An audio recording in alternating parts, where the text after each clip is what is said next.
can ona nega tashlab ketdingiz? Yüzüngizni ko'rsatmay ko'zim yoshlab ketdingiz. Ko'ksingizga o'stirib olamga keltirdingiz. Yig'lab charchadim, bag'rim tashlab ketdingiz. Ko'ksingizga o'stirib olamga keltirdingiz.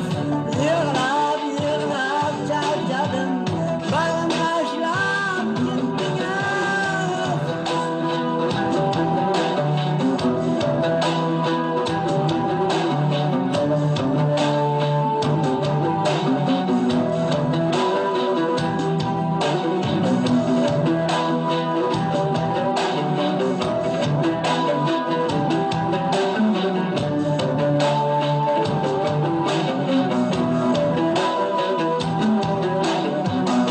Onalar farzandini o'qib ardoqlagan, sutingizni oqizib kimni xushlab ketdingiz? Onalar farzandini o'qib ardoqlagan, sutingizni oqizib kimni xushlab ketdingiz?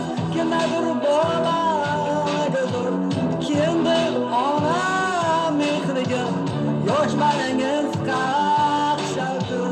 Qayga tashlab ketdingiz? Kimdir bolagadir, kimdir ona mehriga yosh balangiz qaqshardi. Qayga tashlab ketdingiz?